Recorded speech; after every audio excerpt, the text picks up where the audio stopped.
Canadian winter. If you know, you know.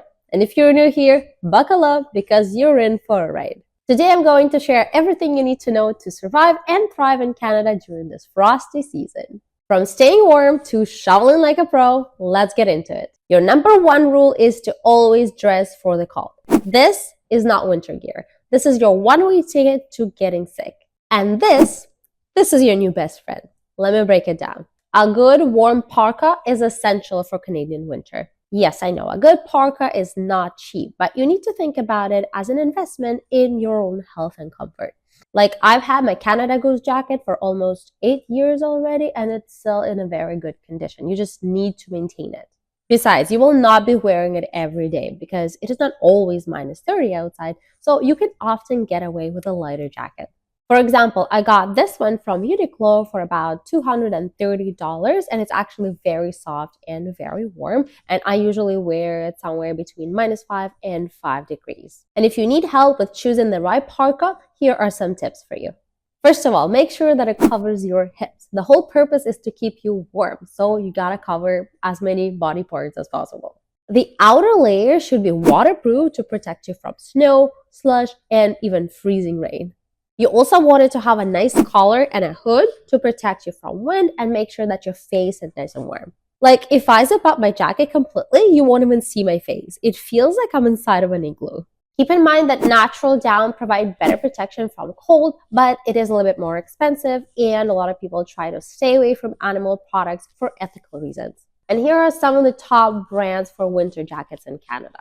The most iconic parka is obviously Canada Goose. It is a premium parka which is made for extreme cold. They are down-filled and they provide lifetime warranty. The problem is that they're very expensive. Like a mid-length parka like mine will cost you about $1,500 before tax. Arc'teryx, Bocage, hopefully I'm saying the names of those brands right. Moose Knuckles are some other premium brands that all go for about $1,000 to $1,500. In my opinion, they're worth it because they're made with high quality materials and they provide very good cold protection. And if you are on a budget, you can look into getting a Columbia or a North Face jacket, which go between $200 and $500. Now, snow boots will be another investment. Your main requirements are waterproof, grippy surface to tackle icy sidewalks, thick sole, and additional insulation inside to keep your feet warm. You might also want to stick to natural materials because, to be honest, they are much better at keeping the warmth. My favorite brand for winter boots in Canada is Manitoba Mukluks. They satisfy all of these requirements and they also have pretty cool designs. I have a shorter pair for warmer days with less snow and these really heavy-duty, tall, furry boots that I could probably wear to the North Pole if I wanted.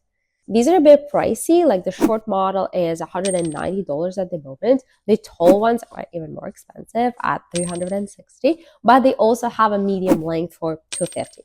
I honestly try not to wear them when it's slushy outside because they can get damaged. Besides, you don't really need warm boots like that. So I also got myself a pair of cheaper Uggs for $70 or something like this. They are also made with sheepskin, but they don't really have the same quality, although they will keep you warm. Some other brands you may want to consider are Sorel, Columbia, Kamek, or Timberland. Last couple of items are pretty self-explanatory, but I'm going to mention them anyway. Winter accessories. You will definitely need a winter hat or a toque, as Canadians call it, a scarf, and a pair of gloves. Did I miss anything? I think we're good. Just because you're inside doesn't mean that you're safe from cold because heating costs in Canada are no joke. So let me help you out. Put on a sweater or maybe even two before cranking the thermostat. And believe me, your wallet will thank you because electricity bills can go up fast. We set our thermostat at 22 degrees and it does feel cold sometimes, especially when you wake up at 6 in the morning and you come down in your bathrobe and it's still pitch black outside. You can also use space heaters if the air circulation in your house is not very good.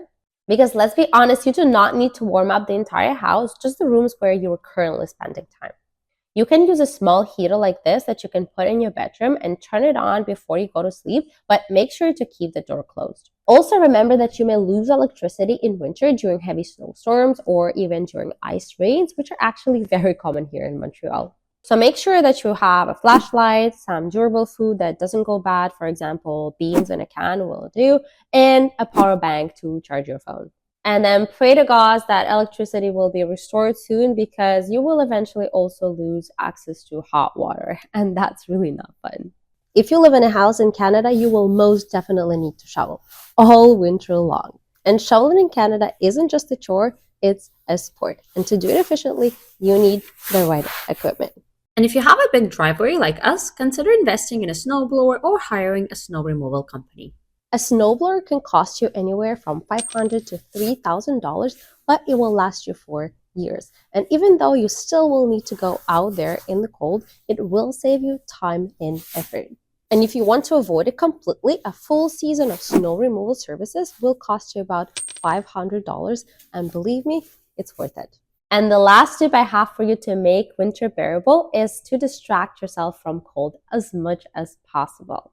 Learn to get cozy with some hearty food and hot chocolate, and just find happiness in small details. My secret is to also find a winter hobby that will actually make you look forward to winter. Skiing, skating, snowboarding are just some examples, so choose the one that suits you best.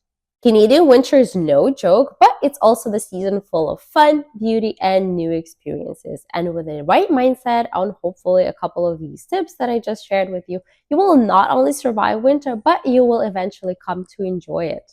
And if you like this video, give it a thumbs up and subscribe to my channel for more immigrant adventures. And stay warm, my friends.